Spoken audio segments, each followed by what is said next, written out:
Okay, Article 1293 talks about the passive subjective novation. Why? Because it's talking about the substitution of debtors or debtor, no? And as the previous lesson that we tackled sa obligation prerequisites of obligation, that passive subject is debtor and the active subject is the creditor. Then in passive subjective novation, which consists in substituting a new debtor in the place of the original one, the original debtor, may be made without the consent or the knowledge or against the will of the latter, but not without the consent of the creditor. Why? Because the consent of creditor is necessary. The substitution implies a waiver by the creditor of his credit, and it may be prejudicial to him or her because siya ang nagpautang. And as we all know that he or she, the creditor, must have the knowledge upon his debtors kung sino ba yung isa-substitute, no? Because the prejudice may take the form of delay in the fulfillment of the obligation or contravention of its tenor or non-performance of by the new debtor, no? By reason of his financial inability or insolvency. So there are two kinds of passive subjective novation, which is the expromission and the delegation. Expromission, it takes place when a third person or the new debtor uses his own initiative to have the obligation of the original debtor, kahit na without the knowledge or the consent of it, basta merong consent ni creditor. For example, Lenny owes Sarah 1 million pesos. Then Bongbong, friend of Lenny, approaches Sarah and tells her, I will pay you what Lenny owes you. From this moment, consider me your debtor. Your debtor na, not Lenny. Lenny is to be excused. Do you agree? Ana si Bongbong. So Sarah agrees. Is there an explanation here? Of course, yes. And even if Bongbong does not pay Sarah, Lenny cannot be held liable anymore because her obligation has already extinguished. Wala na. Nandun na sa new debtor. Kasi, excuse na siya. The new debtor's insolvency or non-fulfillment of the obligation shall not give rise to any liability on the part of the original debtor. Ayan. And let's go with the delegation. By the word delegation, which it takes place when the initiative comes from the original debtor. He would delegate another person to pay his debt or her debt, and thus he or she will excuse himself from his debt or her debt. Here, the three parties are concerned. The old debtor, the new debtor, and the creditor must agree upon the changes or the substitution of debtor. For example, Daniel owes Robin 500,000 pesos, whereas Daniel said to Robin that Catherine will now pay his debt and ask Robin to excuse himself. Robin agrees. Then, does this result into delegation? Yes, because Daniel did the initiative, which is Daniel is the original debtor. He is the one who delegates another to pay his debt, and he is now excused from his obligation. Also, take note that if the original debtor was not released on his or her obligation, the third person who assumed the obligation without the release becomes co-debtor or surety. Absence of agreement as to solidarity will then, both the original and the new debtors are considered obligated jointly. So, right of new debtor who pays. Ayan. In expromission, payment by the new debtor gives him the right to beneficial reimbursement. and if the payment was made with the consent of the original debtor or on his own initiative, which means delegation, the new debtor is entitled to reimbursement and subrogation. For example, Mr. M, the debtor, tells X, the creditor, that S will pay Mr. M's debt. It does not necessarily mean that there is delegation here. But if Mr. M tells X that S will pay his debt and he asks X to release him from his obligation, to which X, the creditor, agrees, it results to delegation now. Second example, though. Suppose in the same example, it is S who approaches X, the creditor, and S is the new debtor, right?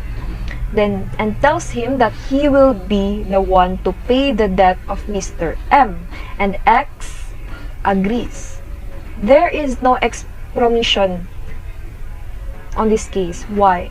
Because Mr. M ay hindi pa na-released sa kanyang obligation.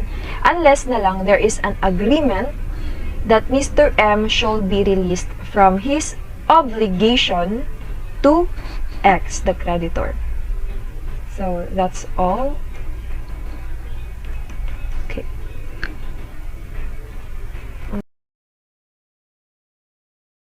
Article 1294. If the substitution is without the knowledge or against the will of the debtor, the new debtor's insolvency or non-fulfillment of the obligation shall not give rise to any liability on the part of the original debtor. Article 1294. This talks about the effect of insolvency or non-fulfillment by the new debtor in expromission. Expromission to dahil pag binasa mo, substitution without the knowledge or against the will of the debtor, so meaning yun yung expromission. So, what is the effect of the insolvency ni new debtor after na inassume yung obligation ni old debtor? So, under Article 1294, sabi, the new debtor's insolvency or non-fulfillment of the obligation will not revive the action of the creditor against the old debtor kasi the old debtor was already released from his obligation. Yun yung halaga, isa sa mga requirements para magkaroon ng valid expromission. Sabi ko kanina, kailangan yung previous obligation, yung old debtor must be released from his obligation, so the previous obligation is extinguished by the assumptions, by the debt, by the new debtor. And if the new debtor later on hindi makapagbayad, hindi na pwede maningil ulit si creditor kay old debtor. After all, expromission was actually without his consent. Walang consent si old debtor, doon pumayag si creditor. So, that is Article 1294. So, let's discuss Article 1295 kasi halos magkarugtong lang rin sila ni Article 1294. Article 1295. The insolvency of the new debtor who has been proposed by the original debtor and accepted by the creditor shall not revive the action of the latter against the original obligor, except when said insolvency was already existing and of public knowledge, or known to the debtor when he delegated his debt. Okay, so dito naman kay Article 1295, it talks about the effect of insolvency by the new debtor in delegation. Kasi nga, di ba si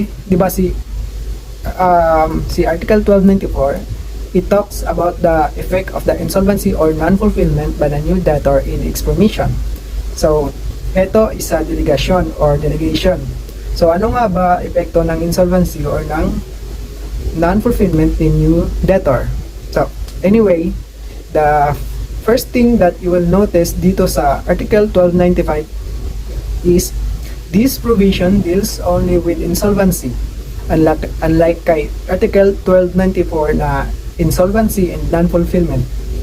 Kay Article 1295, insolvency lang. Hindi kasama ang iba pang causes ng non-fulfillment and this provision ng non-fulfillment. And this provision provides for requisites in order to hold the old debtor liable. Kasi nga, di ba sabi,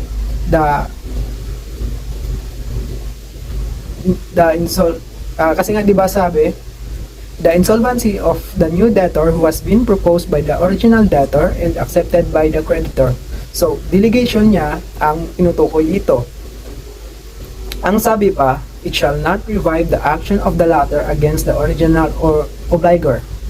So, yan talaga ang general rule, same with Article 1294. Insolvency or non-fulfillment ni new debtor, hindi na magre-revive ang obligation ni old or old debtor. Pero, dito kay Article 1295, may karugtong. Sabi niya, except when said insolvency was already existing and of public knowledge or known to the debtor when he delegated his debt. So, heto number 1, insolvency was already existing and of public knowledge at the time of the delegation. So, yun yung una exception kung saan kahit na extinguish na nga sana, diba, and kahit na extinguish na nga sana, diba, and the general rule is hindi na magre-revive yung obligation ni original debtor or ni old debtor. Pero pag yung scenario is yung insolvency daw ni new debtor was actually already existing and of public knowledge at the time ng delegation, then that is the first scenario wherein si old obligor will still be liable, although it was not known to the old debtor. In the first scenario, kahit pa hindi alam ni debtor na insolvency na yung kanyang dinidelegate, yung taong dinidelegatean niya,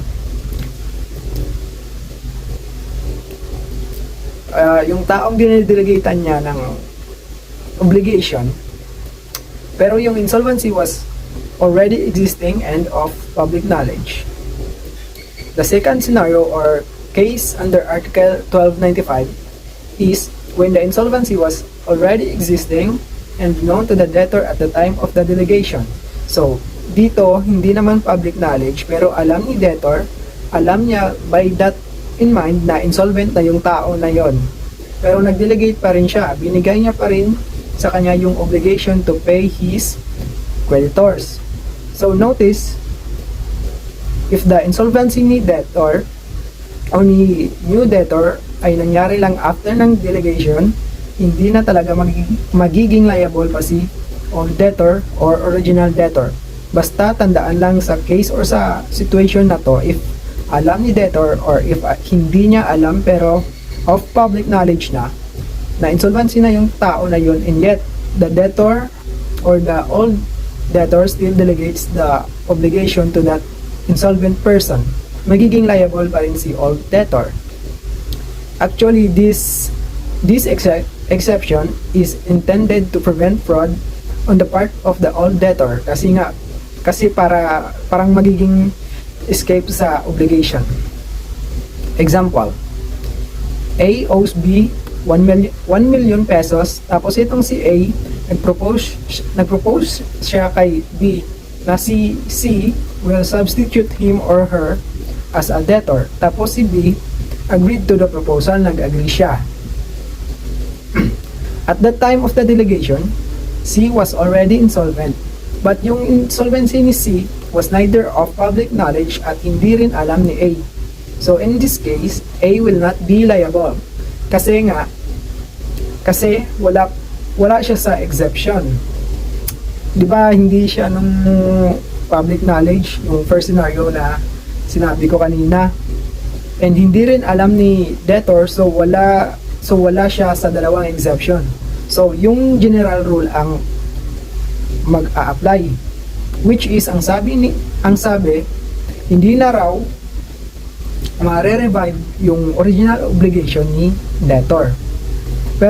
Pero if yung insolvency was neither of public knowledge nor known to A, then A is not liable. A is also not liable if the insolvency of C took place after his or her death.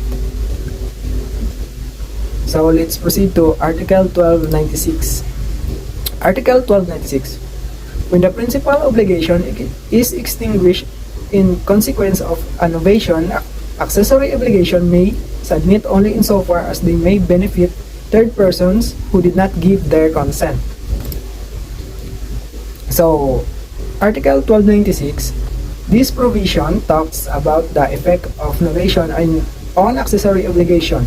Pag yung principal obligation ay na-extinguish by novation, yung accessory obligation will subsist only insofar as they may benefit third person who did not give their consent. So meaning, kasi nga sabi, may subsist only. So generally applicable pa rin yung general rule na extinguishment of the principal obligation carries with it the accessory obligations. Pag nawala si principal obligation, susunod din doon si accessory obligation. Yun yung general rule. Pero sabi ni Article 1296, accessory obligations may subsist only. So heto ay nagbibigay ng exception na sabi pa nga, only insofar as they may benefit third person who did not give their consent. So that is Article 1296. Example, A, may utang kay B, say for 1 million pesos. Tapos meron siyang guarantor. So ang guarantor niya ay si C. Now A is substituted by D. So nagkaroon ng novation si A. A is released from his obligations. Si D na ngayon ang may obligation na magbigay ng 1 million pesos kay B. So dahil nagkaroon ng novation under Article 1296, etong si C na guarantor ni A will also be released from his or her obligations. Kasi nga, he or she only guarantees A performance ng obligation niya kay B. Kaya baka yung credits lang din naman ni A ay maganda, pero yung kay D ay pangit. So ayaw niya nang maging guarantor niya. Pero si Article 1296, sinabi niya na si principal obligation pag na-extinguish, mawawala din si accessory obligation, although may exception. Example, si A may utang nga kay B na 1 million pesos with an interest of 12%.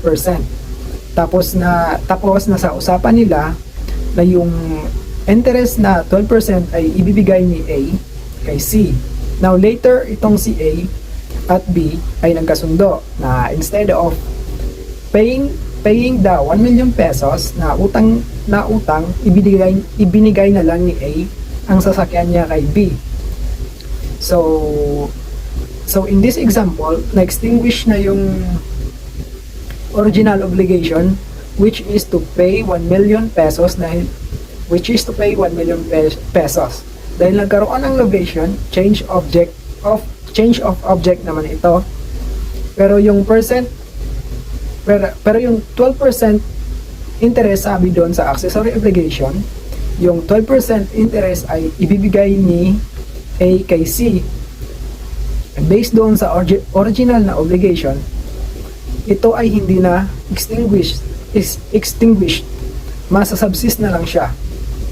According kay Article 1296, kasi nga sabi magsasubsist daw kasi nga sabi magsasubsist daw insofar as they may benefit the third person who did not give their consent.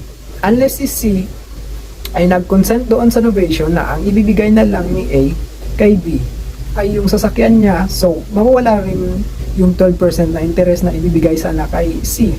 Pero kung without the consent of C, kahit pa ibigay ni A yung kanyang sasakyan as payment kay B in replacement or substitute doon sa